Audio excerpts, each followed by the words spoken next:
Well, hello there. I am back. I'm Jason, by the way, if that wasn't clear. And Jim's also back, so that's cool. Hey, I'm back. And unfortunately, Judah is not back, but we loved having him and hearing him share his thoughts about brothers last week. Mm-hmm. And today we have a cool suggestion. Actually, it was sort of a similar topic, but we had to change it just slightly so that it would make sense for our show. And today we're talking about strangers. Yes, strangers, the people we've heard about ever since we were kids. Mm-hmm. Warned about. Right, and been warned about. Yeah. Yeah, most of the time strangers, yeah, we'll get into that. So the real question that we should start off with is, what is a stranger? So a stranger... Wait, is it who is a stranger? What are strangers, or who are they? Why is a stranger? Yes. So I think here's how the word is used. It's typically used like someone you do not know, right? I like that. 30,000 feet. Someone you do not know. Way, way up there. Way up there. What is interesting is that it's also used in a way to sort of prevent some form of danger. We've all been, raised, a lot of people in the U.S. have been raised using, where their parents use that word to say, don't talk to a stranger, which means somebody you don't know. Right. The interesting thing to me about it is that it has the word strange in it. This is true. That is kind of strange. Yeah. So even though the definition is just someone you do not know, it's also sort of seeming like anyone you don't know is strange until proven not strange. Basically. And what even is strange? I mean, we could do probably a whole episode about what that. And then also unusual is what I think strange means. Right. And then also stranger, as in like, wow, that's stranger that, or like stranger things. That's like, it takes on a little bit different meaning. Yeah. But we're specifically talking about people. Yes. Like people who are strangers. Yes. People who are strangers. And who are, what are strangers, or how do you define? Even that type of, that sort of context of the word strangers is only used in referring to people. This is true. Yeah. Yeah, we just got to make the crystal clear for listeners like me out there. Yeah. So I think it's an incredibly interesting topic. On the one hand, there is importance in terms of teaching your kid, or us as people being taught, to be careful about people we don't know, not always assuming the best or whatever, whenever you're a vulnerable kid.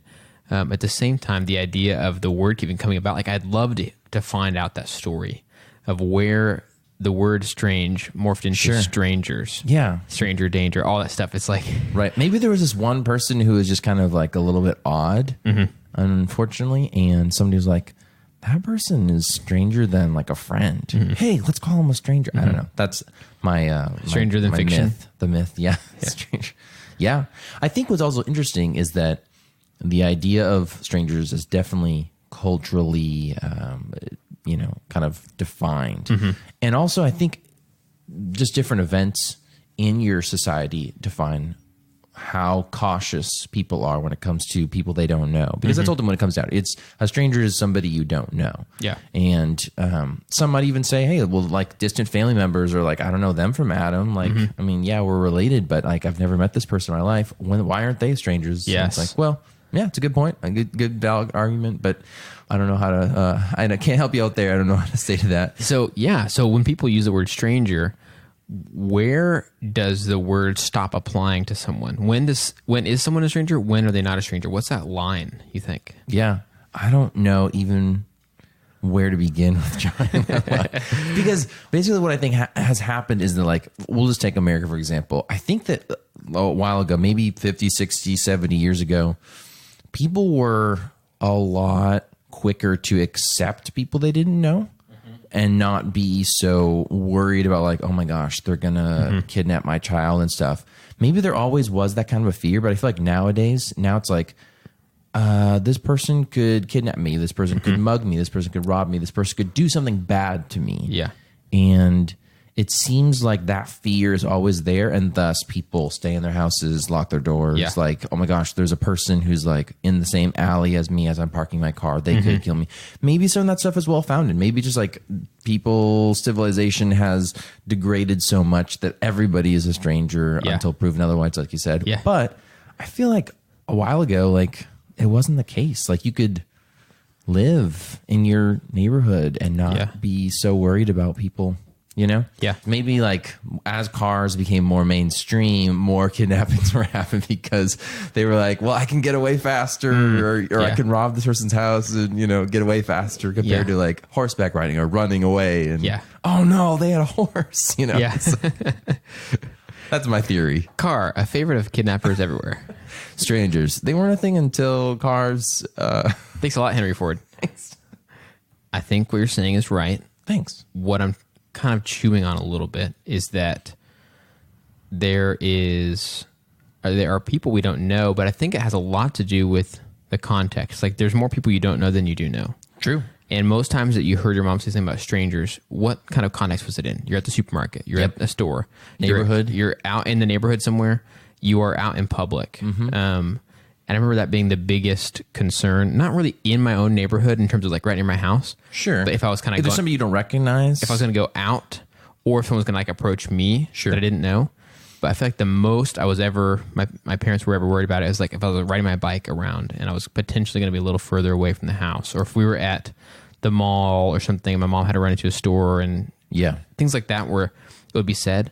And so it's not just people you don't know. It's people that you do not know in a public place that maybe is not always the safest. Like a park could be a good example of that too, because parks you shouldn't know. But I think that a lot of the fear about strangers has come up from true stories. So, you know, like at a certain point, kidnappings were happening more or other things, or even just, you know, people being robbed or something like that in a public place. And so at a certain point as a society, we transitioned from like, you know, kind of assuming the best of others or whatever, even though, but we haven't always done that as a civilization. But I think there was a time of like optimism in U.S. history. Like if you think like really like white picket fence 40s and 50s. Exactly. That's what I was thinking about. Yeah.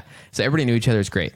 But then cities got bigger and, you know, more and more stories of, as also news traveled faster and better. So more stories of kids being, you know, kidnapped or whatever. And so I bet that sort of developed that idea. What's rough about it is that something that does happen sometimes is sort of now taken as the assumption of what could happen at any time. Right. Yeah. Like anybody could kidnap you, rob you, mug you, molest you, anything. Yeah. It's just, it's kind of sad. And I think it's not a great place to be in as a society where we fear people we do not know. Right. There's a fear. Because maybe the better thing is to sort of teach each other how to interact with strangers in a safe way instead of just like stay away from them or whatever. Yeah. But one reason I've thought of this at all is because I've spent, in the past couple of years, spent some time in other cultures around the world, mostly in Southern and Eastern Africa, where I've gone on a couple trips there. And I've noticed that there's just a little bit of a different approach to strangers. It's not like, you know, assuming the best of them, but it is interacting with them and expecting good intentions for the most part.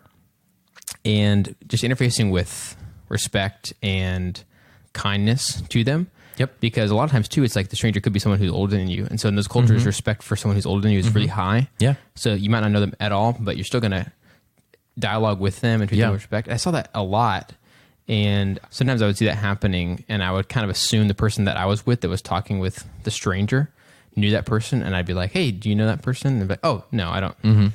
One situation I found really interesting is there was a guy I was with in one of those countries, and he was talking with someone he did not know, a stranger. And instead of using the word like man or dude or some equivalent, he used the word in their language for brother. And I started noticing him doing that with any stranger. He usually used brother or sister as the word. That's cool. It's kind of sort of built into their culture. I don't think it was just his style. And so instead of saying like sir or whatever, he says brother or sister. Yeah. And that was kind of the way of addressing people you do not know. Yeah. It's almost like they're part of the community. It's like I'm acknowledging your existence as part of the community. Yeah. Would he say that to somebody who clearly looks like they're not from that country? Like somebody who's like Anglo-European? Do you think did you notice him doing that to anybody? Or I didn't notice, actually. It was just him interacting with other people that he didn't know of his same culture that were clearly from there. So, oh, that's cool. Yeah. Yeah, I think it's interesting for sure. I definitely agree with you. I think that we should teach kids maybe some self-defense, but also like how to talk and like what questions to ask a stranger. Yeah. and like what things to look out for. Like if a stranger asks you to do this, like growing up, it was always don't ever get in anybody's van, you know? Right. No matter how much candy your puppies they have. That's the stereotype. Like, don't ever, if a stranger says get in this car, don't ever get in the car and stuff. So I think we do a better job equipping people. Yeah, so I guess the question that we end up with is, where do we draw the line with strangers? Like, how do we determine how far to go, like on the stranger spectrum? Or do we even need a line? Do we need to be like, hey, if we know enemies, you know, because I think that's what it gets into, is that somebody who's trying to like harm you is considered an enemy or a threat. Where do we draw the line between stranger, friend, you know, acquaintance, whatever? Or do we need to just like, hey, you know, stranger is just a word that we use for somebody we don't know, but what that means is, you know, I'm not going to be like fearful of them. I'm just going to be like, hey, I don't know. You know, like, where do we need to draw a line, or where do we draw the line? I guess I would go with, we shouldn't draw such a strong line. And I guess really, I think if we asked people, they wouldn't actually be able to come up with a defined line for who is and isn't a stranger. They just see someone you don't know. They might bring up stories like I did about, my mom said this when I was a kid. So I think the idea of trying to draw that line is not good, even the labeling of it. But like you said, you know, teaching kids, and then also reframing for ourselves, people we don't know could be potentially anything. They could be a future friend. Yep.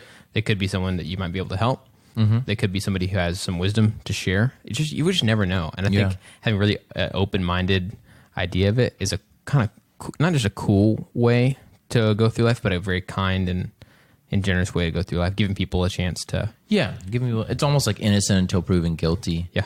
I think there's wisdom involved, and I think wisdom is just kind of a learned thing, and you can learn it from your parents, you can learn it from friends, you can learn it from your community and stuff. But I think there is something to be said for being open to show kindness to other people. Like if you think about some of the like ancient Israelite traditions, for example, they would have people come through all the time that would knock on your door at night and be like, hi, I need a place to stay. And they'd be like, come on in, you know? And it's like, what? Give that to him who asked it. Yeah. That's like, you know, that does not happen ever in our American culture. But I think that's really cool. Yeah. It's almost like opening up yourself to be hospitable to those around you, even to people who are, you know, complete strangers, to use that word. So I think we should definitely be careful, but also use wisdom and lean on the side of, hey, you know, but then that's my personal thing, because I definitely am a more trusting person than, and I haven't had anything bad happen to me. So maybe talk to somebody else who has had stuff happen to them, or has been in more sketchy situations than I have. I had a cool situation with a stranger recently, and not at all to toot my own horn, because this is not something that like was sacrificial for me. But I met a guy named Daniel who was homeless, and he had been homeless very long. But I met him at a gas station. It was raining. He just needed a ride to the train station, which was like not far at all, so it was not much trouble for me. But then those 5 minutes I was interacting with him during that drive, it was very interesting to hear about his life and realize that, like, dang, there's just so much under the surface for everybody. And Daniel is on his journey of whatever it is. And he didn't ask for much else from me. He just wanted to ride because it was going to get really wet in the rain. So it was like, I don't know. I think it was just, it was a lesson for me in that sometimes it's that simple. But also he's a person whose story I kind of know now.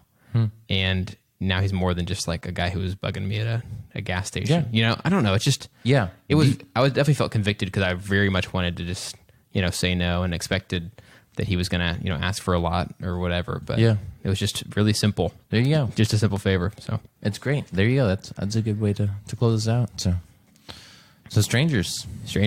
Yeah. Not as strange as they may seem. That's deep. Stranger. The only word that I know rhymes with danger. But it's not true. Strangers. Aren't we all? There you go. It took him 3 tries, but he finally got it. Sweet. Well, thanks for your thoughts, Jam. And as always, thank you guys for listening. We will see you guys next time with more thoughts from our life for yours. Thanks, guys. Bye.